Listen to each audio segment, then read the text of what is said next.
पूजा दीक्षित जी। राधे। राधे राधे महाराज जी। गुरुदेव आपके चरणों में कोटि कोटि प्रणाम। महाराज जी, आपके श्रीमुख से सुना है कि प्रेम एवं भक्ति प्रकाशित नहीं करनी चाहिए, किंतु हमारी दैनिक जीवन शैली जो अब आपके मार्गदर्शन में हो रही है, उसे अपने जानने वाले प्रियजनों से कैसे अप्रकाशित रखा जाए? नहीं, अप्रकाशित का मतलब हम सुबह से मंगला कर रहे हैं, सुबह से हम भगवान की सेवा में कर रहे हैं, कोई जान रहा है, हमें कोई फर्क नहीं पड़ना। लेकिन जब हम चर्चा करेंगे तो हम बहुत सावधानी रखेंगे कि हम ये अहंकार से भरकर चर्चा नहीं करेंगे कि सुबह से तो हमारी मंगला आठों पहर सेवा चलती है, अरे बड़ा आनंद आता है, इतने माला में जप करती हूँ, अष्ट प्रहर की सेवा करती हूँ, इतना पाठ करते, वो नहीं। पाठ कर रहे हो, लोग जान रहे, कोई बात नहीं। आरती कर रहे हो, सेवा कर रहे हो, जान रहे, कोई बात। अपने को अहंकार भर के अपनी सेवा का प्रदर्शन, अपने भजन की बातें ये नहीं बताई जाती।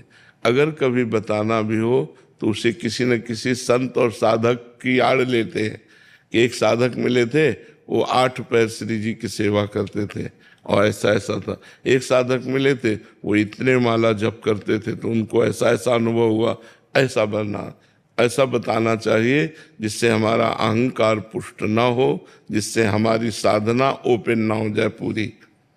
हम कह रहे हैं हम पद गायन कर रहे हैं, कोई सुन रहा है, कोई बात नहीं, लेकिन हमको ये नहीं कहना कि मैं 2 घंटे केवल पद गायन करता हूँ, ये नहीं, ये छुपाना। पद गायन कर रहे हैं, हो रहा है। हमारी जो भागवतिक सेवाएं हो रही वो तो देखेंगे लोग, घर के देखेंगे, रिश्तेदार देखेंगे, पड़ोसी देखेंगे, हमें नहीं अपने मुख से उसे विस्तार पूर्वक वर्णन करना। कोई देख ले, कोई सुन ले तो कोई चोरी थोड़ी, अच्छी बात है, समझ रहे ना। अपने अनुभव नहीं बताने, अपनी साधना नहीं बतानी, कोई देख ले तो उसमें कोई परेशानी नहीं। गोल्डी कुमारी जी, बिहार से। राधे राधे महाराज जी। महाराज जी, एक विद्यार्थी के लिए सच्ची शरणागति का क्या मतलब है? विद्यार्थी में भजन नहीं होने से उन्हें कर्म फल की इच्छाएं परेशान करती हैं, और भजन करने पर भजन में रुचि होने लगती है, सब मोह माया लगने लग जाता है और कर्म में अरुचि हो जाती है। ऐसा नहीं है, अभी थोड़ा अनुभव ठीक नहीं है। विद्या को भी भगवान का भजन मानना चाहिए। तो जिस समय हम खाली हैं उस समय गेम न खेल करके, मोबाइल की सीरियल न देख करके हम उस समय नाम जप करें, और जिस समय हमारे पढ़ाई का समय, उस समय मन लगाकर हम पढ़ाई पढ़ें, क्योंकि पढ़ाई भी भगवान की आराधना है। मान लो आप पढ़कर एक अच्छे डॉक्टर हुए, एक अच्छे मास्टर हुए, आप वकील हुए, या जो भी अच्छे बनेंगे तो हमारे भारत की समाज की बढ़िया सेवा करेंगे, क्योंकि धार्मिक पुरुष हैं।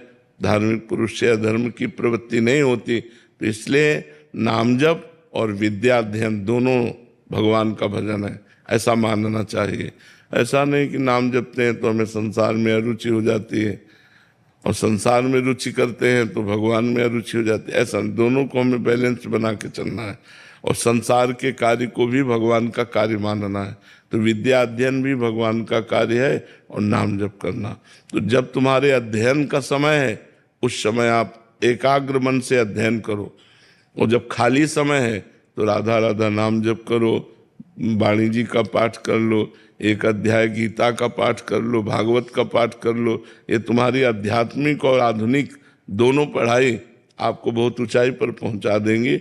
ऐसा नहीं सोचा जाता कि हमारे विद्या अध्ययन में बाधा पड़ जाएगी, ऐसा नहीं है।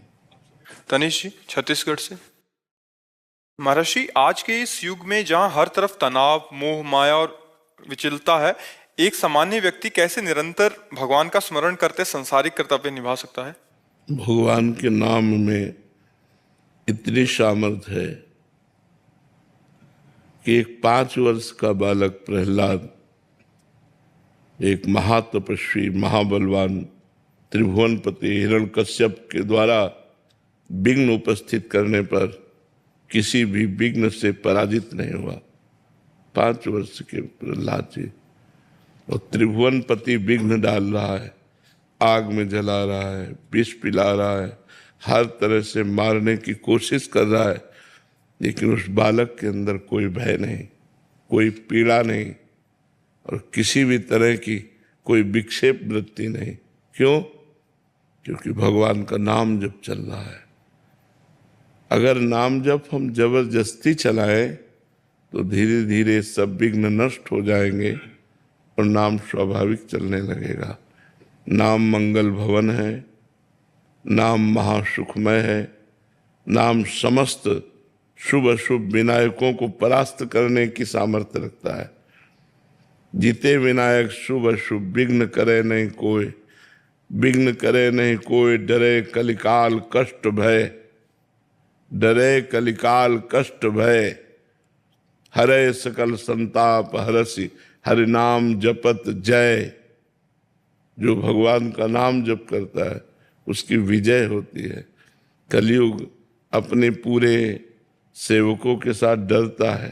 कलयुग के जो पार्षद है, कलयुग का जो परिकर है ना, जो नष्ट करने वाला है जीव को, वो सब डरते हैं जो भगवान का नाम जप करते हैं।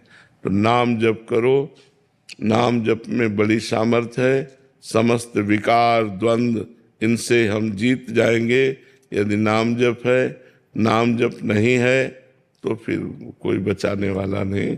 प्रवाह चल रहा है, इसी प्रवाह में भोग विलासिता, व्यसन, व्यभिचार, नाना प्रकार की कुवासनाएं वो हमें घसीटे लिए जा रही। सब आज वो गया कल वो गया, सब ऐसे लेते चले जा रहे हैं।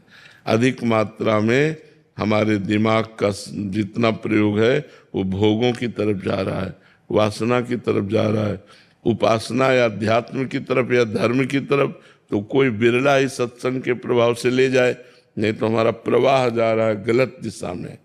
इसलिए नाम जप करो, सत्संग करो, शास्त्रों का स्वाध्याय करो, पवित्र भोजन करो, तब आपका जीवन उन्नतिमय होगा। ललित कुमार जी दिल्ली से। राधे राधे महाराज। राधे राधे महाराज जी, आपके आशीर्वाद से जब से नाम जप शुरू किया है ये अंतर आया है कि पहले मुझे जब भी क्रोध आता था तो मुझे लगता था कि ये अनिवार्य था और इसके अलावा कोई और उपाय नहीं था। लेकिन अब मुझे जब भी क्रोध आता है तुरंत बात लगने लगता है क्या बिना क्रोध किए काम नहीं चल सकता। लेकिन पूरी तरह से इस पर नियंत्रण पाने में अभी असमर्थ महसूस कर रहा हूँ। क्या कभी ये संभव हो पाएगा? क्या पूरा संभव हो जाएगा। नाम जप छोड़िएगा नहीं, इसी को बढ़ाते रहिएगा। नाम जप में बहुत सामर्थ्य है। विवेक पूर्वक हम उस बात को बड़ी नम्रता से भी कह सकते हैं जिसको हम सामने वाला क्रोध से कह रहा है, बड़ी नम्रता से कह सकते हैं, मुस्कुरा के कह सकते हैं। और वो क्रोधित होता रहे और मुस्कुराहट से अपनी बात कह के चल दिए। जहाँ क्रोध की ज्यादा संभावना हो वहाँ टिकना नहीं चाहिए। ज्यादा देर टिकने पर हो सकता है हमारा संयम बिगड़ जाए, इसलिए अपनी बात कहे और चल दे, फिर देखे, बाद में देखा जाएगा। क्योंकि उस समय तत्काल में उत्तर प्रत्युत्तर यदि होने लगा तो फिर उपजे क्रोध ज्ञानी के ही है। मतलब अपने लोग तो अज्ञानी जीव हैं, बड़े बड़े ज्ञानियों के भी हृदय में क्रोध का प्रादुर्भाव हो जाएगा। उत्तर प्रत्युत्तर दिए, जहाँ बात पे बात हुई तो फिर क्रोध आ जाए। हमें चाहिए अपनी बात कह के चल देना। हम क्रोध से यदि बचना है तो हमको अपनी बात कह देना, हट जाना है। क्योंकि अगर वो फिर दोबारा कहेगा, हम फिर बात बोलेंगे तो फिर क्रोध आ जाएगा, फिर संयम टूट जाएगा। नाम जप और बढ़ाते रहिए और संयम से कीजिए। बड़ी कृपा है जो आप काम क्रोध आदि को संयम में लेना चाहते हैं, बड़ी भगवान की कृपा है। इसी तरह के वीडियो देखने के लिए चैनल को लाइक एंड सब्सक्राइब करें।